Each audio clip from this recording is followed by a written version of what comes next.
മമ്മൂക്കയോടൊപ്പം ദുബായിലും അബുദാബിയിലും യാത്ര ചെയ്തിട്ടുണ്ട്. അങ്ങനെ ആണ് ഒരുപാട് നല്ല മെമ്മറീസ് ഉണ്ടായിട്ടുണ്ട്. എത്ര ദിവസങ്ങൾ ഉണ്ടായിരുന്നു ആ യാത്രയൊക്കെ? 3 days. മാമാങ്കം എന്ന് പറഞ്ഞ സിനിമയുടെ ഷൂട്ടിൽ വെച്ചിട്ടാണ്. അങ്ങനെ ഷൂട്ടിംഗ് പർപ്പസിനാണോ പോയത്? അല്ലല്ല, ഷൂട്ടിംഗ് പർപ്പസ് അല്ല. എന്നെ കൊണ്ടുപോകേണ്ട ആവശ്യമില്ല ശരിക്കും. അതിനകത്ത് വേറെ ആൾക്കാരുണ്ടായിരുന്നു. പക്ഷെ മമ്മൂക്ക കൊണ്ടുപോയി. മമ്മൂക്ക നന്നായിട്ട് കെയർ ചെയ്തു. മമ്മൂക്കയുടെ ഒപ്പം തന്നെ സഞ്ചരിക്കാൻ പറ്റി. ഞാൻ ഒരു ദുബായില് വലിയൊരു ബിസിനസ് മീറ്റ് നടക്കുന്നു, സിനിമയുടെ കണക്റ്റഡ് ആയിട്ടാ. മമ്മൂക്കനെ കാണാനായിട്ട് കുറെ അറബികളൊക്കെ വന്നിട്ടുണ്ട്. അന്ന് മമ്മൂക്ക ഇങ്ങനെ ഒരു സോഫയാണ്, മമ്മൂക്ക ഇരിക്കുന്നുണ്ട്, ഞങ്ങൾ പുറത്ത് അവിടെ നിൽക്കുന്നുണ്ട്. മമ്മൂക്ക എന്നെ വിളിച്ചിട്ട് ബജു വാ ഇവിടെ ഇരിക്കുന്നു പറഞ്ഞിട്ട് മമ്മൂക്കയുടെ അടുത്തിരുത്തി വേറെ മുമ്പില്.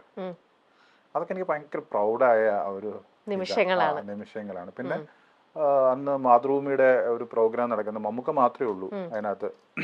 മമ്മൂക്ക മാത്രമേ ആ സ്റ്റേജിൽ കയറാൻ പറ്റുള്ളൂ. മമ്മൂക്കയുടെ ഒപ്പം എന്നെയും കൊണ്ടുപോയിട്ട് ആ സ്റ്റേജിൽ കയറി അവിടെ നിന്ന് സംസാരിച്ചു.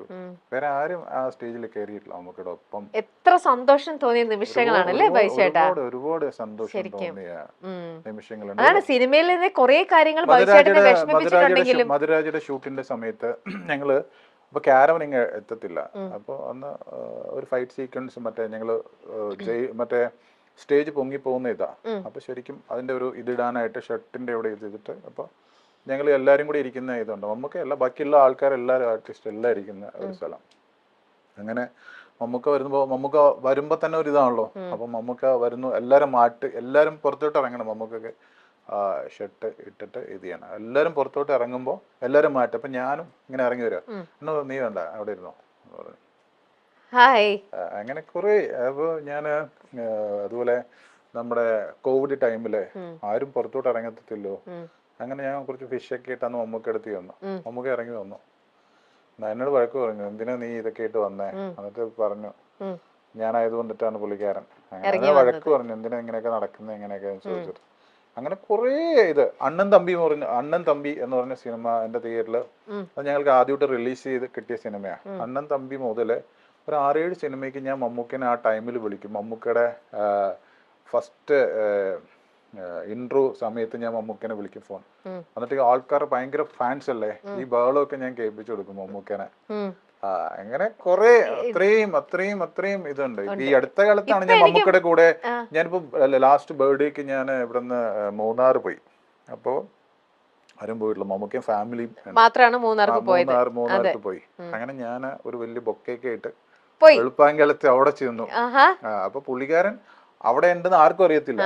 അവിടെ പോയി ഞാൻ കണ്ടുപിടിച്ച് ആ ബർത്ത്ഡേക്ക് എനിക്ക് വിഷ് ചെയ്യണമെന്ന് തോന്നുന്നു മമ്മൂക്ക അടുത്ത്. അപ്പൊ ഞാൻ അവിടെ ചെന്നപ്പോ തന്നെ പറഞ്ഞു അവരാരും കയറ്റി വിടത്തില്ല. ആ ബർത്ത്ഡേക്ക് മമ്മൂക്ക വന്നിട്ട് എൻ്റെ അടുത്ത് എന്തിനാ നീ ഇന്നലെ കണ്ടല്ലേ, പിന്നെ എന്തിനാ വന്നേ, ഇത്രയും ദൂരം വന്ന എന്തിനാ ഒക്കെ എല്ലാം വാങ്ങി. അതിനുശേഷം ഞാൻ പോന്നു. എന്നിട്ട് മമ്മൂക്ക കൂടെയുള്ളവരോട് പറഞ്ഞു അവന് സങ്കടം ഉണ്ടാവും, ഞാനൊരു കോഫി പോലും അവന് കൊടുത്തില്ല അങ്ങനെ എന്നൊക്കെ പറഞ്ഞിട്ട്. എന്നിട്ട് എന്നോട് മമ്മൂക്കനെ വിളിക്കാൻ പറഞ്ഞു അതിനുശേഷം. അപ്പൊ അങ്ങനെ കുറെ മമ്മൂക്കയായിട്ട് കുറെ അത്രയും ആത്മബന്ധം ഉണ്ടായി. അതുകൊണ്ട് തന്നെയാണ് മമ്മൂക്ക കറക്റ്റ് റൈറ്റ് ടൈമില് എന്നോട് ചോദിച്ചു എത്ര മണിക്കാണ് ഈ ഫംഗ്ഷൻ നടക്കുന്നത് എന്നൊക്കെ എല്ലാം ചോദിച്ചിട്ട് ആ റൈറ്റ് ടൈമില് ഒരു വെള്ളിയേട്ടനെ പോലെ കയറി വന്നു. എല്ലാവരും മുമ്പിൽ വെച്ചിട്ട് എന്നെ കെട്ടിപ്പിടിച്ചു. അങ്ങനെ എന്നിട്ട് അങ്ങനെ പുള്ളിക്കാരൻ അത്രയും ക്രൗഡായിരുന്നു, ഒരുപാട് പേര് ഉണ്ടായിരുന്നു. കുറെ കൂടെ സ്പെൻഡ് ചെയ്ത് കല്യാണത്തിനും മമ്മൂക്ക തീർച്ചയായിട്ടും ഉണ്ടാവും അല്ലേ? അതെ അതെ, എത്താൻ പറ്റട്ടെ. ഇപ്പൊ എനിക്ക് മനസ്സിലായി ബൈജുചേട്ടന്റെ വീട്ടിൽ എന്തുകൊണ്ടാണ് ബൈജുചേട്ടന്റെ കുറേ ട്രോഫികൾ ഇങ്ങനെ മെമന്റോകളുടെ ഇടയിൽ മമ്മൂക്കയുടെ മാത്രം ഒരു മുഖം, ഒരു മെമന്റോ അവിടെ വെച്ചത്. അതിന്റെ പിന്നിലത്തെ രഹസ്യം ഇന്നിപ്പോ വളരെ ക്ലിയർ ആയിട്ട് മനസ്സിലായി.